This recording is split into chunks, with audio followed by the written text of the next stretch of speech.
Amakuru meza agezweho kuri aya manywa MDP twirwaneho na M23 zimaze gufata agace gashya. Aya kanya tuvugana Baraka etombe. Bigenze gute? Inkuba itagira amazi ikubise muri Repubulika Demokarasi ya Kongo, ingabo za FARDC ziranyanyagira. Aya makuru akomeye cyane akomeje gutuma abantu batandukanye bahaguruka bagakomera amashyi General Sultani Makenga biturutse ku muteguro uhambaye iyi M23 iri kwifatanya na MRDP twirwaneho. Aya operation bakomeje gukora akomeje gutuma ibice bitandukanye bikomeza gufatwa n'ubundi muri Repubulika Demokarasi ya Kongo. Byagenze gute? Ese iyi operation kugira ngo iyi M23 na MRDP twirwaneho zibe zakuramo Baraka yakozwe ite? Ibi ngibi tubigufitiye muri aya makuru yacu agezweho kuri aya manywa. Nyaboneka niba ari ubwa mbere ubanye natwe, reba munsi y'aya makuru handitse ijambo like, udukandire like, uraza kubemeje kuzahorana natwe, ariko kandi urabona shimangiye yuko iteka ryose uzahorana natwe, uraza no kubemeje kuzahora uri nimero ya mbere mu kuzajya ubona ibiganiro n'amakuru tudahema gutegura no kugezaho umunsi ku munsi. Aya rero ni amakuru meza cyane yumvikanye kuri aya manywa yo ku itariki 21 z'ukwezi kwa karindwi 2026, aho ingabo za MRDP twirwaneho ndetse na M23 zimaze igihe zihanganye ku rugamba n'ubundi n'abarwanyi cyangwa se na coalition ya FARDC. Kuri ubu biravugwa yuko aba barwanyi ba MRDP twirwaneho ndetse bafatanya na M23 baba bamaze gufata iyi Baraka. Ese byagenze gute kugira ngo iyi Baraka ibe yavamo? Ni gute iyi operation yateguwe kugeza ubwo abasirikare batandukanye batangira guterera amasaruti n'ubundi uyu General Sultani Makenga bamushimira yuko ari umuntu udasanzwe kuri uru rugamba? Byagenze gute? Operation iteguye gute? Ibinyamakuru bitandukanye haba ibyo muri Repubulika ya Demokarasi ya Kongo ndetse no mu bindi bihugu, ariko by'umwihariko ibibimburirwa na Top Congo, byamaze gutangaza yuko abasirikare ba MRDP twirwaneho bakorana bya hafi n'ihuriro Alliance Fleuve Congo AFC M23 bakomeje kugaragara mu bice byo muri Baraka ndetse no mu nkengero, umwe mu mijyi ikomeye cyane mu ntara ya Kivu y'Amajyepfo muri teritwari ya Fizi. Ibi ngibi biraza gusobanurwa gute? M23 ndetse na MRDP twirwaneho bakoze operation igendereye kwirukana cyangwa se gukura burundu abasirikare ba coalition ya FARDC muri aka gace, ndetse bikaba birangiye bigaruriye n'ubundi aka gace k'ingenzi gasobanuye byinshi kuri uru rugamba bamazeho igihe. Amakuru rero avuga yuko kuva ku munsi w'ejo kuwa mbere ku itariki ya 20 z'ukwezi kwa karindwi, abasirikare ba MRDP twirwaneho ndetse na M23 batangiye kugaragara kwa Murima. Aka kakaba ari agace kari mu bimetero hafi 40 uvuye mu mujyi wa Baraka. Icyakora amakuru yizewe agaragaza yuko aka gace bagafashe nyuma y'iminsi mikeya hafashwe agace ka Poezelo.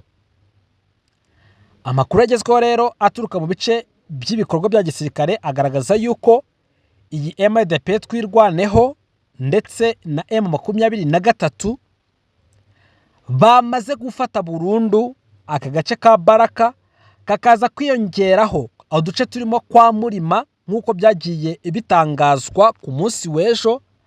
Ahubwo bivugwa ko bamaze no kwimukira mu tundi duce dutandukanye turimo udusantere dutoya twose tugiye dukikije umujyi wa Baraka. Ibi rero bikomeje kugenda bikurura impaka no gutuma hakomeza gukorwa isesengura ryimbitse ku miterere y'umutekano muri aka gace, ariko kandi bikanatuma Felix Antoine Tshisekedi Chilombo ikitwa gusinzira cyo atangira gusa nk'ukibagirwa. Noneho wakwibaza ngo ese operation kugira ngo agace ifatwe cyangwa se kabe kafatwa ni M23 byaba byaragenze gute?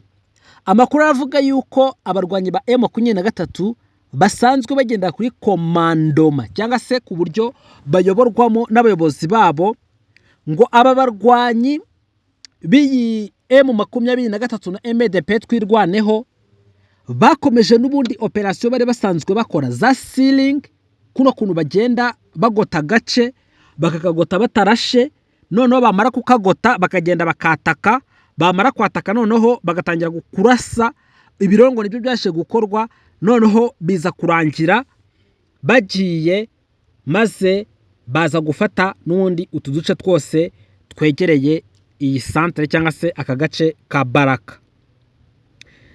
Ibi rero nyuma yuko iyi operasiyo ikozwe, ng'abarwanyi ba MDP twirwaneho bafatiye mu cyuho abasirikare ku ruhande rwa leta ya Kongo, ndetse bamaze gufata aba basirikare ndetse hakaba hiyongeraho nabo muri coalition yabo ya FARDC barimo abasirikare b'abarundi, ngo baza kubategeka yuko babaha amatelefone bafite kugira ngo barusheho gukomeza gukurikirana no guhuza ibyo bari kugenda bakura ku rugamba.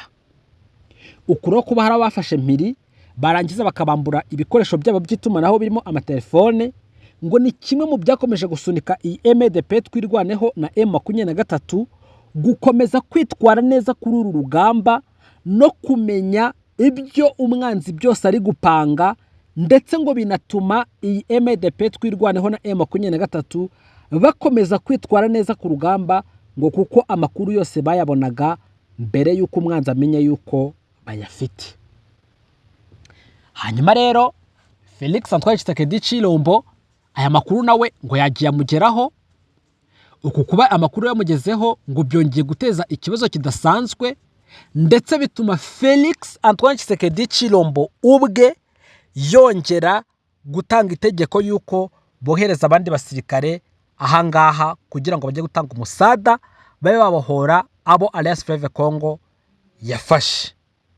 Hanyuma rero amakuru arakomeza akavuga yuko abarwanyi ba M23 batiteguye na gato cyangwa se badashaka kumva babwira ngo nibahagarike imirwano, ngo mu gihe Repubulika ya Demokarasi ya Kongo ya Felix Antoine Tshisekedi Tshilombo yakomeje kugenda biguru ntege, haba mu kubahiriza amasezerano yasinywe ndetse no kumva ibyo M23 yakomeje kugenda isaba iyi guverinoma ya Kongo. Ibi ngibi rero ngo byateye uruhande rwa leta kuba bafata abasirikare basaga 80 ba FARDC bahita babohereza ahitwa Beni ngo bajye gufata imyitozo bagiye guhabwa na MONUSCO. Noneho iyi MONUSCO yamara kubaha imyitozo ngikaba ariyo izagena uko ibikorwa byose bizagenda, ngo kubera yuko abasirikare bari gutozwa na MONUSCO ngo nibo bazaza bakoreshwa cyangwa se bakazifashishwa mu rwego rwo guhangana na M23, kubera ko ari abasirikare benshi ba FARDC bagiye bagaragara yuko batazi kuba barwanira ngo mu bihuru. Kuri uyu wa mbere rero itariki ya 20 Nyakanga abasirikare 80 bo mu ngabo za Repubulika ya Demokarasi ya Kongo nibo batangiye imyitozo y'iminsi 45 ibeni ani muri Kivu y'Amajyaruguru yibanda ku ntambara yo mu ishyamba no kubahiriza amategeko mpuzamahanga arengera ikiremwa muntu. Iyi myitozo iri gutangwa n'abarimu b'abasirikare baturutse mu gihugu cya Brazil babarizwa muri MONUSCO, igamije kongerera ubushobozi bw'imirwanire ingabo za leta mu kurwanya inyeshyamba za ADF, M23 ndetse n'abandi bose batandukanye, mu gihe hashyirwa imbere amahame yo kurinda abaturage mu gihe cy'ibikorwa. Wakwibaza ngo ese kwa Felix Antoine Tshisekedi Tshilombo byagenze gute kugira ngo uyu Tshisekedi aze gutekereza yuko noneho agiye gufata abasirikare hafi 80 akaba aribo yohereza kujya kwiga, kandi afite n'abandi basirikare benshi badafite icyo bazi ku ntambara. Amakuru avuga ko nyuma yuko M23 ikomeje kwitwara neza ku rugamba ndetse ikagenda yexpose cyangwa se ishyira hagaragara ibyo ubutegetsi bw'Kinshasa bukora, birimo guhonyora uburenganzira bwa muntu, birimo kurasa abaturage b'abasivile batazi n'iby'intambara, ndetse bikaza gufatwa nko gutsindwa gukomeye ku ruhande rwa leta.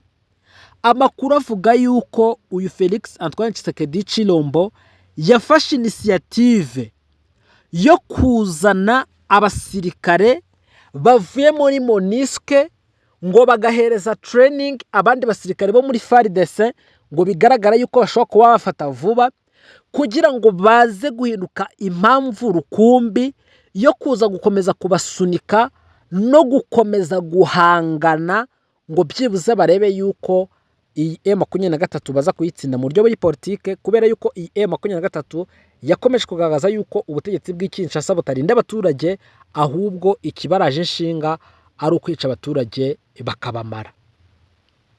Iki rero kikaba ari igitekerezo gikomeye cyatanzwe n'abatandukanye amplis bo ku ruhande rwa leta ya Kongo, ngo kugira ngo baze kwemeza yuko iyi M23 noneho itacyongeye kubona uko ibatsinda, ahubwo nabo ngo batangire kwigaragaza nk'aho bari guprotectinga abaturage b'inzirakarengane. Mbese aya maherezo y'ibi azaba yahe? Ese bizagenda gute? Hanyuma rero mu yandi makuru akomeje gucicikana, biravugwa yuko abasirikare ba FDNB, aba n'abasirikare b'abarundi, bakomeje kwivumbura ku butegetsi bwa Sebarundi cyangwa se bwa Son Excellence Evariste Ndayishimiye, ngo bakavuga yuko uyu muperezida ikijyanye n'imiyoborere bamukemanga, ngo kubera yuko ntago bari kumva uburyo bafata abasirikare bakomerekeye ku rugamba bo muri Wazalendo ndetse no muri FARDC na FDLR, ngo bagera mu Burundi bagahabwa ubuvuzi buhambaye kuruta uko abasirikare b'abarundi babibona. Ngo babaza abayobozi bakavuga yuko aba barundi bo bagomba guhabwa ubuvuzi bwabo nk'uko bisanzwe, ariko ngo aba bandi baba bari gufasha ngo n'abasirikare b'abanyamahanga, ndetse bagomba ngo guhabwa extra care. Ibi rero ngo biwe gukomeza kugenda bikurura umwuka mubi ndetse no guteza polemique n'ubundi hano muri Repubulika ya Demokarasi ya Kongo, bikanatuma aba basirikare b'abarundi ngo batangiye kugenda bigura intege ku rugamba no kwigaragaza nk'aho ngo leta itakibafitiye icyizere. Ibi rero bigakomeza kugenda bikurura umwuka mubi hagati y'aba basirikare b'abarundi, noneho ngo bagera ku rugamba bakanga kwitanga nk'uko bikwiriye, ngo biturutse ku kuba badahabwa ubuvuzi nk'ubwo bagenzi babo barimo guhabwa. Ese iyi miyoborere mibi ikomeza kumvikana mu gihugu cy'u Burundi izageza kuwa kangahe? Ese amaherezo azaba yahe? Ko n'ubundi abantu batandukanye bakomeje kugenda babigarukaho, bakanenga ubutegetsi bwa Perezida Evariste Ndayishimiye, bakanagenda bamukangurira yuko ikintu gikwiye kuba cyakorwa ari uko hatekerezwa uburyo abantu bose bakwiye guhabwa ubuvuzi bungana, ngo bitaba ibyo bikazateza ikibazo, ariko we agakomeza kwinangira.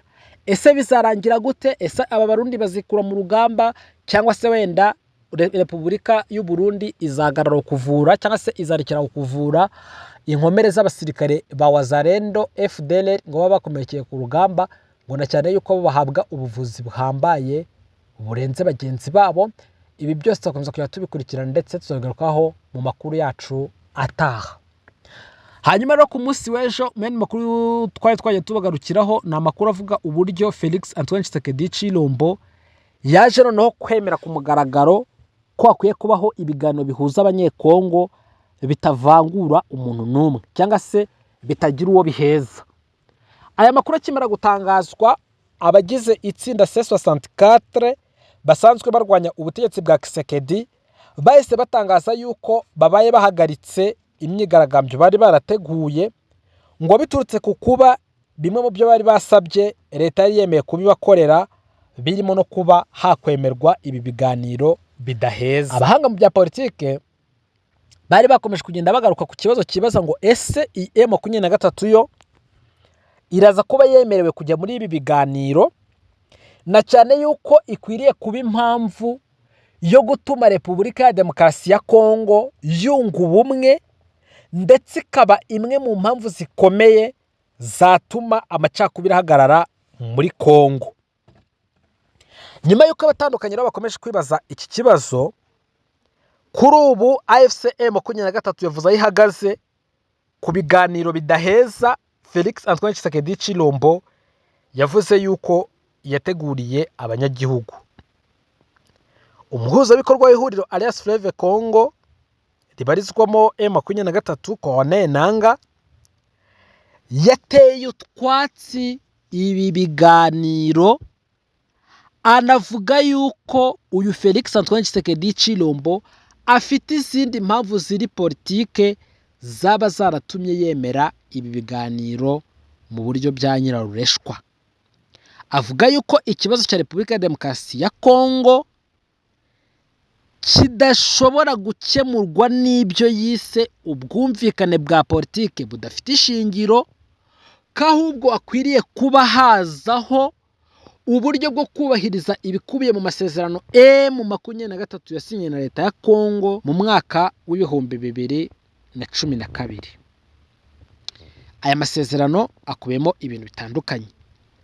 Mu butumwa bw'amashusho bwashyizwe ahagaragara n'abakorana n'uyu Corneille Nangaa, Nangaa yavuze yuko ubutegetsi bwa Kinshasa ari abanyabinyoma n'abashukanyi batubahiriza ibyo biyemeje. Ibi ngibi bibaye nyuma yuko Perezida Felix Antoine Tshisekedi Tshilombo yemeye yuko habaho ibiganiro bidaheza, ibiganiro bihuza abanyekongo bose mu rwego rwo gushakira umuti ibibazo bya politike n'umutekano mukeya bikomeje kuyogoza Repubulika ya Demokarasi ya Kongo. Ibi biganiro rero bitegurwa ku bufatanye n'abanyamadini bakomeye muri Repubulika ya Demokarasi ya Kongo, ndetse hakiyongeramo cyangwa se aba banyamadini bakaba barimo abitwa Kenko ndetse na SCC. Byari biteganyijwe yuko bizahuza impande zitandukanye za politike n'abandi bafatanyabikorwa mu gushakira umuti ikibazo cy'umutekano n'amakimbirane, ariko biza gutungura no kumva iyi M23 ibiciye amazi. Ese no kubera iki iyi M23 yo kubwayo itangaza yuko ibi biganiro itazabyitabira? Icyo ni ikibazo cyo kwibazwa. Ariko amakuru akomeza avuga yuko M23 ngo nyuma yuko yagiye yizezwa ibintu bitandukanye, ikabyizezwa n'ubutegetsi bw'Kinshasa, nyamara ibyo babijeje byose ntibagira na kimwe babasha kubahiriza, birimo n'amasezerano basinyiye imbere y'abahuza mpuzamahanga, byose bigendereye kugira ngo hashakirwe igisubizo ikibazo M23 yari ifitanye n'ubutegetsi bwa Felix Antoine Tshisekedi Tshilombo. Mu yandi magambo, M23 yahisemo kwigira ku byayibayeho mbere, ndetse iranabitekereza, isanga uburyo bukwiriye kuba bwaba inzira yo gukemura ibibazo bafitanye na Kongo atari inzira yo kujya kubeshya abanyepolitike batamenyereye Tshisekedi, ahubwo ngo M23 ibyo ngibyo yabifashe nk'amahirwe, ngo ku buryo uwazakinisha na gato ko bahindura constitution y'igihugu bizarangira iyi Alliance Fleuve Congo AFCM 23 yigaruriye agace n'ubundi gakomeye cyane, kandi bizatume n'ubundi Kongo irushaho gukomeza kugenda ihangayikishwa n'ibikomeza kuhaba. Mbese amaherezo asaba yahe? Ese ko abatandukanye bakomeje kuvuga yuko iyi ntambara yahinduye isura kuva M23 yatangira gutsinda Kongo mu buryo bufatika, ariko noneho bikavugwa yuko iyi ntambara yatangiye kuzamo ibyitwa conflit d'intérêt, aho ababikuramo akaryo bo bakomeza kubitsinda hitako ndetse no guhanganisha abantu mu buryo buziguye. Ese bizagenda gute igihe iyi M23 byaba byanze yuko ikomeza kuyobora ibi bice yafashe? Ariko mwibutse yuko iyi M23 yo yavuze yuko nta kintu na kimwe cyatuma barekeraho kugenzura ibice bafashe, ahubwo bavuga yuko leta ya Kongo nireba nabi ariyo izaba ya mbere mu kwamburwa ibice byose yagenzuraga, ngo biturutse ku kuba aba bayobozi bo muri Repubulika ya Demokarasi ya Kongo batabasha guhereza sekirite yuzuye n'ubundi abaturage b'abanyekongo. Ese no kubera iki uyu Tshisekedi kuba yashyira mu bikorwa akantu kajyanye no kurinda abaturage byamunaniye, kugeza ubwo atsindwa mu buryo buri politike, akageza ubwo atsindwa mu buryo buri fizike, yemwe akageza ubwo yemera gukora ikintu yari yarahakanye mu myaka yari ibaye 4 yose. Ibi byose rero bikomeza kugenda bigarukaho n'abasesenguzi mu bya politike, bakemeza yuko bizaba intandaro ikomeye cyane yo gutuma ubukungu bwa Kongo busenyuka, ariko kandi abandi bakabibonamo nka opportunity cyangwa se amahirwe ahambaye ku ruhande rwa M23, ngo kuko gukomeza kwanga kumvikana hagati ya M23 ndetse n'ubutegetsi buriho muri Kongo, ngo nibyo bikomeza gusunikira M23 kwerekeza mu ntsinzi ihoraho. Ninde muntu wa mbere uzatangaza cyangwa se uzemeza yuko M23 yamaze guhabwa ubuyobozi? Ibi byose tuzakomeza tubikurikirana, ndetse ibi tuzagenda tubigarukaho mu makuru yacu ataha. Niba ari ubwa mbere dusuye, reba hano munsi usangire natwe ijambo, wandike commentaire cyangwa se comment wemeze yuko tuzahorana, ariko kandi nyabuneka uze kwibuka gukanda sabone cyangwa se subscribe, kubera yuko iyo ubikanze ubushimangiye yuko uzahorana natwe, kandi ukabonemeje yuko uzahora uri nimero ya mbere mu kuzajya ubona ibiganiro n'amakuru tudahwema gutegurira no kukugezaho umunsi ku munsi. Nimukomeze mugire amahoro ya Nyagasani muri byose. Turabifuriza yuko mwahaha ariko kandi mukaronka.